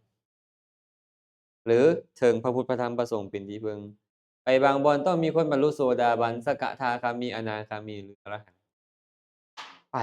ไปบ่อนใดมีประโยชน์อยู่บ่อนหั้นพระพุทธเจ้าเลยเอิ้นว่าเสด็จไปดี อีกโวหารหนึ่งคือเสด็จไปดีเพราะตัดชอบเว้าแต่ความจริงพระพุทธเจ้าเนี่ยสมมุติเนาะอันนี้ความจริงมีประโยชน์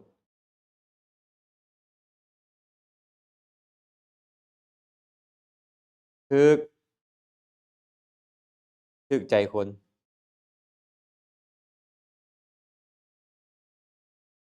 เพิ่นบอกว่าพระพุทธเจ้านี่นะจะกล่าวแต่ความจริงเท่านั้นความจริงบางอย่างบ่มีประโยชน์พระพุทธเจ้าก็บ่กล่าวเนาะบ่มีประโยชน์ก็บ่กล่าวต้องเป็นความจริงที่มีประโยชน์พร้อม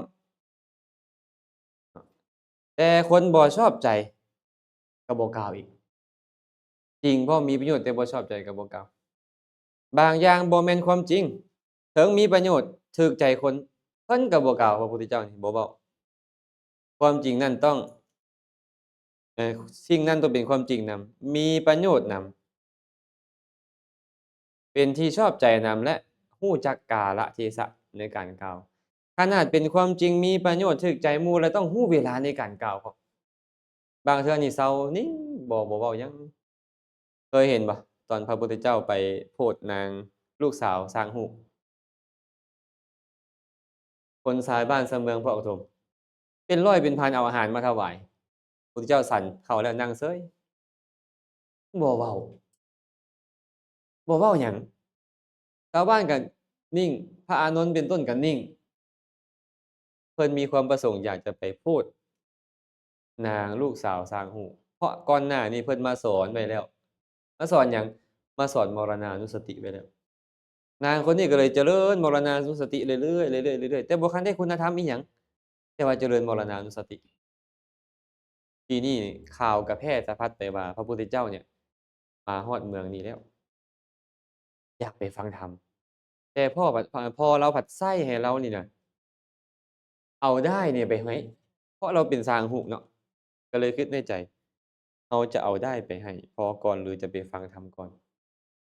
คันเอาไปให้ก่อนผัดย้านพุทธเจ้าแสดงธรรมแล้วแหละคันว่าเอาอันนี้ไปให้พระพุทธเจ้าคันไปฟังธรรมก่อนผัดพอสิให้ไปซ่าดีนะจังใดก็อย่าเถาะการฟังธรรมนี่มันน่าจะมีประโยชน์หลายก่อนอ้ายก็สิอดเอาย่างเข้าไป พอไปฮอดสถานที่ที่พุทธเจ้าอยู่เราก็ย่างไปใกล้ๆพุทธเจ้าก็ถามเจ้ามาแต่ไสนางน้อยเอ้ยบ่ฮู้เขาหน่อยเจ้าสิไปไสบ่ฮู้เขาหน่อยเจ้าบ่ฮู้บ่ฮู้เขาหน่อยเจ้าฮู้บ่บ่ฮู้โอ้ยคันเฮานี่มันฝ่ามือเลยเดะแบบนี้เนาะแม่นบ่พ่อบอกโทมก็คือมายอกมาย้อนแท้แม่นบ่ชาวบ้านก็คือเฮาเลยเดะอ้าวนางอันนี้มันเป็นหยังมาเล่นลิ้นกับพระพุทธเจ้าเราว่าเป็นหยังคือมาเว้าอั่นแบบนี้กับพระพุทธเจ้า เราก็เลยเว้าชาวบ้านเว้าให้เราเนาะเราก็บอกข้าพระบาทนี่นะ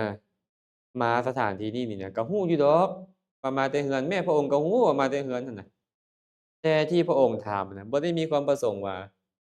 มาแต่เรือนพระองค์อยากจะฮู้ว่าชาติแล้วนี่ขาน้อยมาแต่ไสถามว่าขาน้อยมาแต่ไสชาติแล้วนี่ขาน้อยก็บอกบ่ฮู้ก็ตอบแบบนี้ถามว่าขาน้อยสิไปไสขาน้อยเป็นลูกสร้างฮู้ก็สิเอาด้ายไปให้สร้างฮู้นั่นแหละพระองค์ก็ฮู้ผู้ใดก็ฮู้แต่ว่าพระองค์ถามว่าสิไปไสนี่บ่ได้หมายความว่าแนวนั้น ถามว่าหลังจากตายแล้วจะไปไสขาน้อยก็ตอบว่าบ่ฮู้ตายแล้วสิไปไสหั้นนะพระองค์ถามว่าบ่ฮู้หวะก็ตอบว่าฮู้ฮู้หยังฮู้ว่าจะต้องตายฮู้ว่าจะต้องตายและถามว่าฮู้หวะตอบว่าบ่ฮู้ย้อนหยังเพราะบ่ฮู้ว่าจะตายตอนใดที่ตอบมันตอบแนวนี้ ชาติแล้วเป็นหยังแล้วมาเกิดในชาตินี้บ่ฮู้สิไปเกิดเป็นหยังในอนาคตบ่ฮู้ฮู้แต่ว่าสิตายแต่สิตายตอนใดก็บ่ฮู้แนวนี้ไอ้ตอบนี่ล่ะเพิ่นว่าโอ้ชาวบ้านก็อัศจรรย์เลยเนาะอัศจรรย์สุดท้ายพระพุทธเจ้าตรัสธรรมมาให้ฟังบรรลุเป็นพระโสดาบันเบิ่งอย่างน้อยๆก็ได้บรรลุเป็นพระโสดาบันบรรลุเป็นพระโสดาบันแล้วก็ไปแล้วบัดเนี่ยเอากระสวยขออภัยเอาด้ายเนี่ยไปให้พ่อพ่อก็เมื่อยแรงเนาะจับขาฮูกนั่นแหละมือเพิ่นจับกระสวยอยู่ ทั้งเฮ็ดเวียกทั้งเมื่อยแล้วก็หลับหั้นนะลูกย่างมาเฮ็ดสะดุดอิหยังบ่เราตกใจแล้วก็ดึกกระสวยใส่เลยต่ำเข้าหน้าอกตายจ้อยดีได้บรรลุโสดาบันพระพุทธเจ้าเดินทางไปบักไกลๆเพื่อประโยชน์แก่การไปพูดเราโดยเฉพาะนี่เอิ้นว่าเสด็จไปดีเนาะแต่ตัดสิ่งที่ควรตัดได้ตัดสิ่งที่ควรตัดมีประโยชน์พร้อมมีประโยชน์พร้อมมีประโยชน์เป็นความจริงรู้การในการตัด ถึงจะมีประโยชน์เป็นความจริงบ่ถึกกาลเทศะพระองค์ก็บ่ตัดมันมีประโยชน์พร้อมเรื่องนี้น่ะเป็นความจริงพร้อมแต่เวลานี้มันบ่เหมาะสมในการกล่าวบ่ทันกล่าวเดะมิดเสียดีกว่าพระพุทธเจ้านี่สุดยอดเลยเนาะจึงได้โวหารว่าสุขโตเสด็จไปดีแล้วอันเรานี่มีมาในพระสูตรเนาะแต่ว่าเพิ่นก็เอามารวบรวมไว้ผ่านบ่นี่สุขโตเนาะโลกวิทูบัดเนี่ยอันนี้เอาทิ่มเด้อเพราะว่าอาจารย์เขียนผิดก๊อบปี้มาวางเลยมันก็เลยผิดเปิดผู้เดียวตาสองตาก็เลยตกเลยโลกวิทูแปลว่าฮู้แจ้งโลกเขียนเอาเด้อฮู้แจ้งโลกคำว่าฮู้แจ้งโลกนี่คือจั่งใดเพิ่นว่าเพราะเหตุที่ฮู้จักโลกทั้ง3คือสังขารโลกสัตตวโลกและโอกาสโลกสังขารโลกก็คือโลกคือสังขารโลกคือสังขารคือขันธ์5นี่แหละเนาะสัตวโลกก็โลกคือหมู่สัตว์โลกคือหมู่สัตว์สัตว์ตัวใหญ่ตัวยาวตัวน้อยมีอัตภาพส่ำใดมีบริโภคอาหารแบบใดอยู่บ่อนใดฮู้หมดพญาติจักรตระกูลเนี่ย7,000ตระกูลอยู่ในลำไส้นี่ฮู้หมดพระพุทธเจ้าอะน่ะอยู่ในตัวเรานี่น่ะอยู่ในร่างกายเราฮู้หมดเลยเนาะบ่ได้มีกล้องจุลทรรศน์ส่ำใดแต่ฮู้หมดและโอกาสโลกโลกนี่ตั้งอยู่แบบใดโลกของเรานี่น่ะตั้งอยู่แบบใดมี4ทวีป ชมพูทวีปอุตรกุรุทวีปปุพวิเทหทวีปอัมบรโคยานทวีปมีความกว้างเท่าใดความยาวเท่าใดเพิ่นรู้หมดเลยดวงจันทร์อยู่บนใดโคจรไปแนวใดพระอาทิตย์อยู่บนใดโคจรไปแนวใดมีดาวหยังแดรู้หมดเลยและตลอดอนันตรจักรวาลเนี่ยมีโลกธาตุแบบนี้แบบเดียวกับพวกเรานี่บ่มีที่สิ้นสุดเลยที่เขาเอิ้นว่ากาแล็กกาแล็กซีอิหยังเขาเจ้านั่นแหละบ่มีที่สิ้นสุดรู้หมดแบบนี้เพิ่นเลยเอิ้นว่ารู้แจ้งโลก บ่แม่นฮู้แต่หมู่สัตว์นี่เดะบ่แม่นฮู้แต่สัตว์โลกเดะฮู้สถานที่ที่สัตว์อยู่อาศัยทุกบ่อนทุกที่ฮู้หมดบ่มีอิหยังที่พระพุทธเจ้าบ่ฮู้เลยชื่อว่าโลกวิทูเนาะอนุตตโรปุริสธรรมสารถิเป็นสารถีผู้ฝึกบุรุษที่สมควรฝึกได้อย่างบ่มีไผยิ่งกว่าพระพุทธเจ้านี่นะฝึกคนที่ควรฝึกบ่แม่นฝึกคนที่บ่ควรฝึกเดะฝึกคนที่ควรฝึกเข้าใจคำว่าฝึกคนที่ควรฝึกบ่ ผู้เหมาะผู้สมผู้ควรในการฝึกบ่มีผู้ใดเท่าพระองค์คนเรานี่สามารถฝึกคนอื่นฝึกสัตว์อื่นให้เฮ็ดตามใจได้เห็นบ่สั่งไปได้สั่งอยู่ได้สั่งเฮ็ดนี่เฮ็ดนั่นได้แต่พระพุทธเจ้าเนี่ยเฮ็ดให้คนที่อยู่อาสนะเดียวบรรลุอรหันต์ได้เลยสิ้นกิเลสได้เลยตอนเพิ่นไปพูดอาลวกะยักษ์เห็นบ่เป็นจั่งใดไปพูดอาลวกะยักษ์สิมาฆ่าพุ่นน่ะอาลวกะยักษ์สิมาฆ่าพระพุทธเจ้าอะแต่ไปโพดเขาเฮ็ดจั่งใดล่ะโพดเราอะ บ่ต้องพาไปเถียงเราโทสะองค์เนี่ยเจ้าโทสะเราเว้าจั่งใดก็ฟังเราก่อนสมณะออกมาย่างออกมาสมณะเข้าไปย่างเข้าไปสมณะออกมาย่างออกมา สมณะเข้าไปย่างเข้าไปสมณะออกมาย่างออกมาสมณะเข้าไปย่างเข้าไปเฮ็ดแบบนี้ว่ะเทื่อสุดท้ายบัดนี้สมณะออกมาบ่ข้อยบ่ออกแล้วบัดนี้คันสิบ่ออกแต่ทีแรกเราโกรธแน่นอนตอนนี้เราดีใจแล้วว่าเฮ็ดตามเราสั่งตัวนี้บัดสุดท้ายมาอยากให้เราเนี่ยมีการสนทนาเกิดขึ้นข้อยบ่ออกแล้วเดี๋ยวนี้เจ้าสิเฮ็ดหยังเจ้าก็เฮ็ดว่าซั่นคันเจ้าบ่ออกเนี่ยข้อยสิฉีกสิ้นหัวใจเจ้าเดะแหย่มือเข้าปากบีบหัวใจฉีกสิ้นหัวใจเจ้าหรือจับขาเจ้านี่ทิ่มไปฝั่งแม่น้ำคงคาพู้นเดะกูพระพุทธเจ้าเดะ พระพุทธเจ้าก็เลยบอกว่าเฮายังบ่เห็นไผเลยในโลกพร้อมทั้งเทวโลกมารโลกพรหมโลกพร้อมทั้งสมณพราหมณ์เทวดาและมนุษย์ทั้งหลายที่จะเฮ็ดแบบนี้กับเราได้แต่ว่าเจ้าถามปัญหามาซะถ้าบ่ตอบปัญหาเราเราสิเฮ็ดจั่งซั้นเราว่าแต่เจ้าตอบเจ้าถามปัญหามาโลดแต่บ่มีผู้ใดดอกเฮ็ดกับข้อยได้แบบนั้นน่ะแต่ถามมาเบิ่งถามคำถามมาตอบคำถามไปเลื่อมใสถามคำถามที่2ตอบคำถามจบไปบรรลุเป็นพระโสดาบันเบิ่งไหม ยอมให้หมู่ด่าหมู่ว่าห้วยหมู่ข่มเหงทั้งๆที่เป็นพระพุทธเจ้าเลิศที่สุดในโลกเดะพระองค์ผมเบิ่งเดูเนี่ยเพิ่นเลยมีวิธีการฝึกของเพิ่นองคุลิมานเอามนุษย์เดะองคุลิมานเป็นจั่งใดจอมโจรองคุลิมานเข้าไป40-50ฆ่าทิ่มหมดบ่พอมือเราพระพุทธเจ้าก็ย่างไปไล่ฆ่าให้หมู่ไล่ฆ่าเพื่อแสดงธรรมให้หมู่ฟังอะพระองค์ทรงเบิ่งดูเนี่ยพระองค์อะ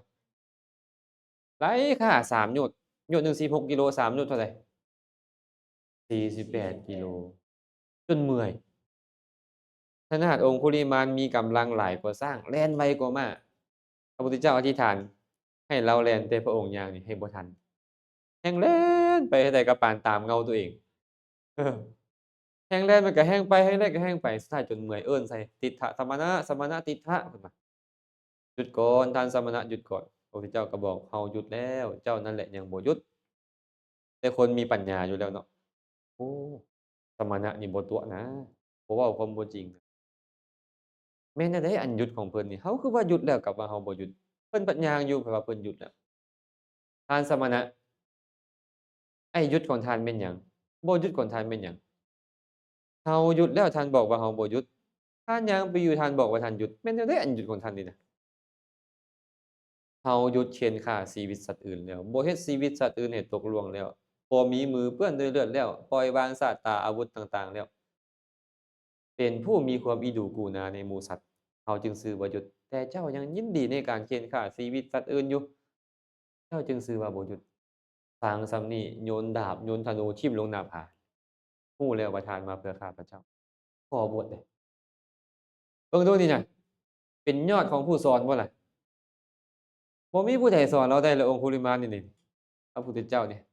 ไปสอนให้เราสุดท้ายบรรลุเป็นพระอรหันต์จ้อยเบิ่งดูเนี่ยบางคนนี่บ่คันได้ดอกพู้นชาติต่อๆไปเป็นจั่งใด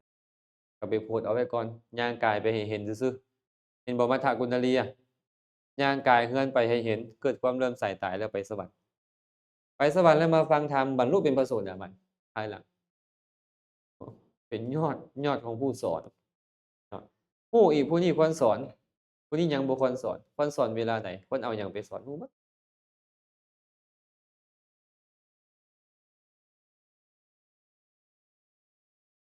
สดิน3พี่น้องเนาะหัวหน้าช่วยอ้ายชื่อหยังฮะอ้ายชื่อหยัง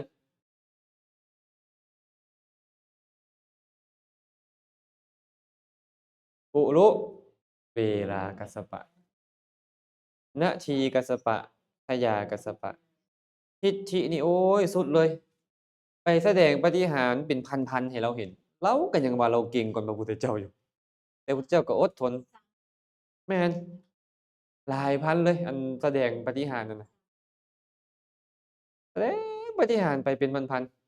ๆข้อยเก่งกว่าบ่เท่าข้อยดอกบ่คันแม่นอรหันต์บ่คันแม่นข้อยนี่อรหันต์สำคัญตัวเองผิดขนาดนั้นน่ะนะจนพระพุทธเจ้าจนเว้าให้กูรู้เวลาเอ๋ย เจ้ายังบ่แม่นอรหันต์ดอกข้อปฏิบัติให้บรรลุอรหันต์ก็บ่มีเจ้าสิเป็นอรหันต์ได้แนวใด ได้สติบัดเนี่ยได้สติจึงขอบวชพุ่นแหมถิ้มเมิดเครื่องบูชาไฟไปอยู่หั้นน่ะเฮ็ดแท้เฮ็ดว่าน่ะคันบ่เฮ็ดปานนี้องค์นี้ก็บ่ยอมฟังธรรมบ่ยอมปฏิบัติธรรมเบิ่งดูหั่นน่ะจนเฮ็ดให้กล่อมเกลาจิตใจอยู่บักดนเพราะได้เราแล้วพระเจ้าพิมพิสารมาแน่นอนพระเจ้าพิมพิสารมาบริวารทั้งหมดมาแน่นอนเพราะพระเจ้าพิมพิสารก็ยังเคารพเรานี่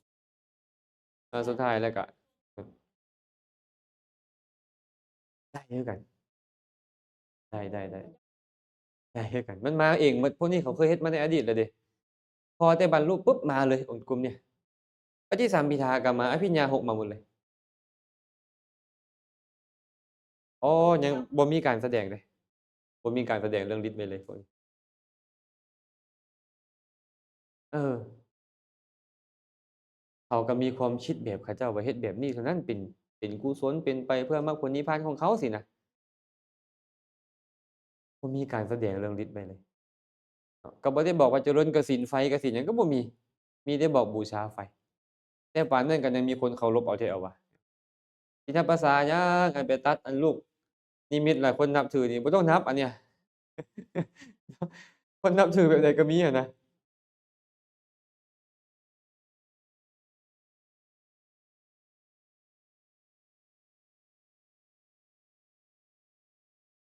บ่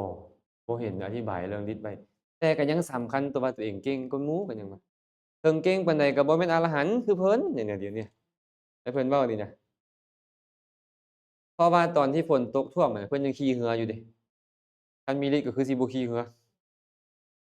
พระพุทธเจ้านี่ย่างน้ำท่วมโบ๊ะแต่เป็นคลองอยู่แต่บอนพุทธเจ้าย่างจงกรมอะจังว่าป๊าเก่งแท้เว้ยสมณะองค์นี้แต่คือสิบ่เป็นอรหันต์ดอกพุทธเจ้าจนเอิ้นใส่ปานนั้นบ่ได้แม่นดอกก็สันนิษฐานว่าแต่เราอะคือสิบ่ได้มีฤทธิ์แต่ก็คือสิเป็นเหตุบางอย่างให้ผู้คนเคารพเราอยู่พอสมควรหั้นนะในปฏิปทาที่ขัดเกลาของเราหั้นนะ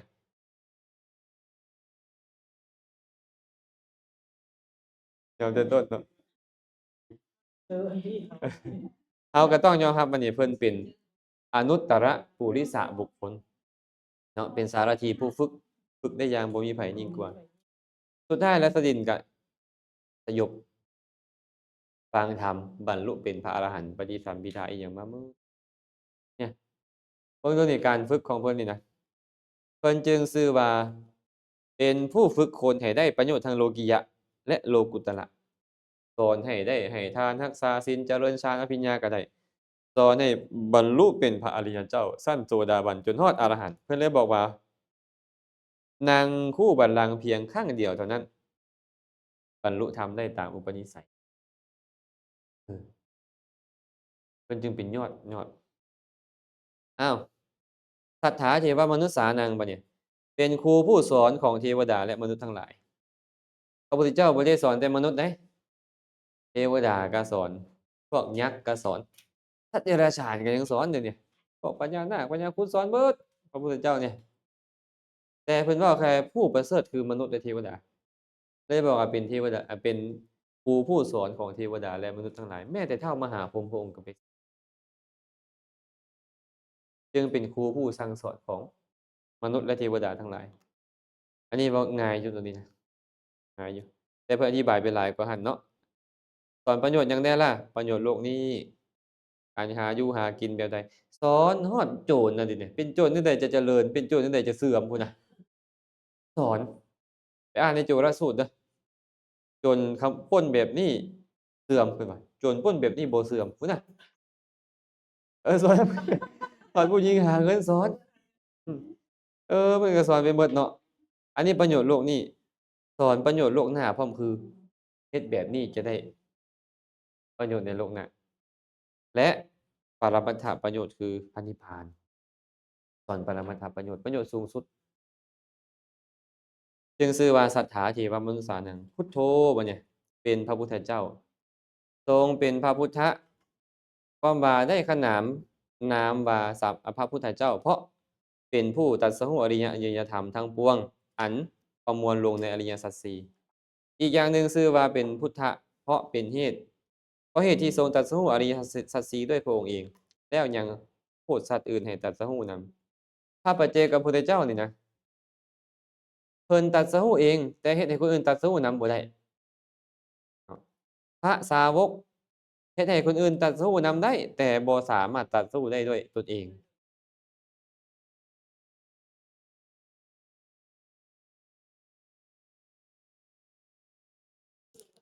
บ่มีการบรรลุแม่นๆๆมีแต่ผู้ใดที่เป็นพระปัจเจกพุทธเจ้าต้องสั่งสมบารมีเอง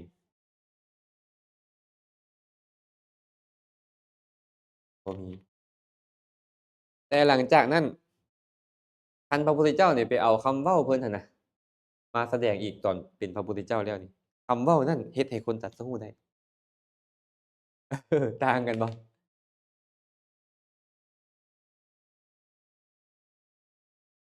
เพิ่นบ่สามารถใจแยกเป็นบัญญัติออกมาให้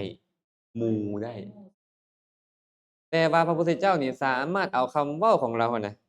มาสอนในตอนที่พระองค์เป็นพระพุทธเจ้าแล้วนี่และวางอริยสัจสี่ลงนำให้คนบรรลุได้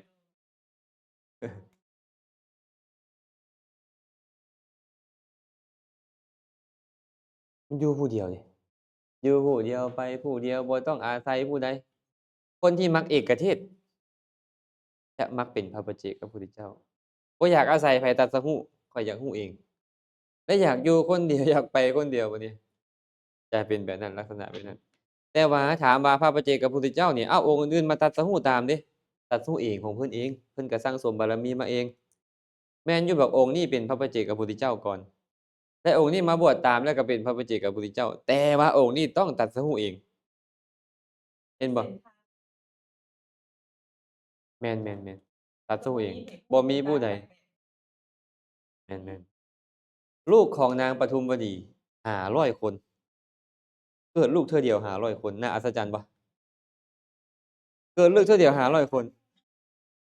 แต่จะขึ้นมาตัวอุ้มทอง500บ่แม่นจั่งซี้เดะเป็นเป็นคนออกมาเลยนี่1เกิดจากเลือดของเพิ่นเป็นสังเสทชะพวกเนี้ยอีก499บรรลุปัจเจกโพธิญาณหมดบรรลุปัจเจกโพธิญาณ500บ่ธรรมดาเนาะแม่นหยังคือบรรลุได้ขนาดนั้นเพิ่นสั่งสมมาแบบนั้นและนางคนนี้ก็ต้องการมีลูกหลายเอาข้าวตอกแตกไปใส่บาตรพระอรหันต์อธิษฐานว่าขอให้ข้าพเจ้ามีลูกหลายๆแบบนี้เด้อเพิ่นว่า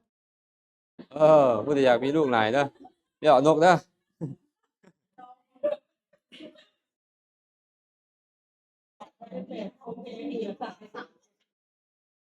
อ่าต้องบอกว่าคุณเหนือกว่าสาวก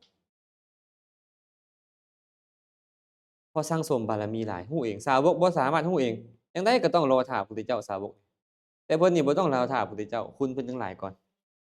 สั่งสมบารมีมาโดนกว่าคนสัตว์โลกบ่ได้ซื่อๆแต่คุณนี่หลายก่อนหลายก่อนพระสาวกแม่นคนบรรลุธรรมได้เทวดาบรรลุธรรมตามได้เพราะว่าเพิ่นเอาของพุทธเจ้านี่มาแสดงต่อเดะและโดยโวหารของเพิ่น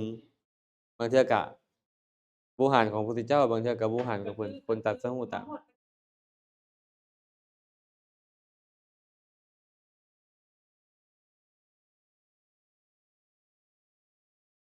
ต้องฟังจากสาวก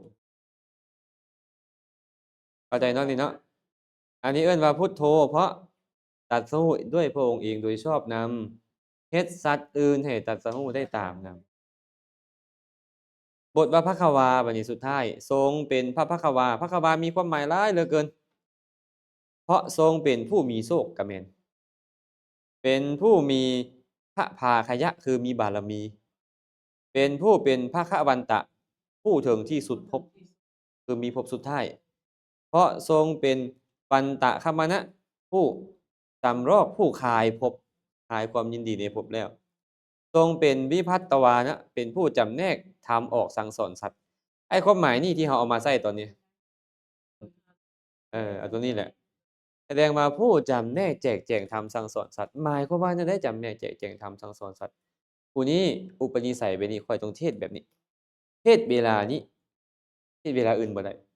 ผู้นั้นต้องใช้โวหารนั้นถึงแม้จะบรรลุด้วยธรรมแบบเดียวกันก็ตามแต่ต้อง ฟังโวหารใดข้อยจะเอาโวหารนั้นเข้าไปหา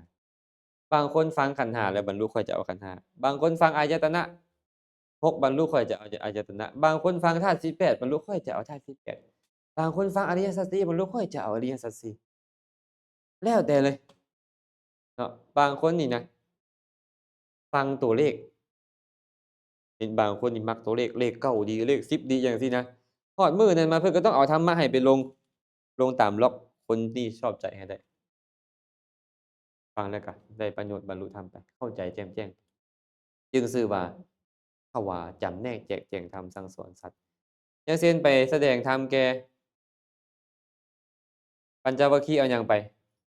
อนัตตลักขณสูตรแม่นบ่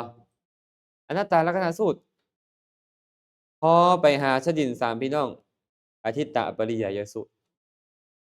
เอาอทิตตปริยายสูตรมันไปสอนนะบ่คือกันไปหาเอาอื่นๆเอาสูตรอื่นไป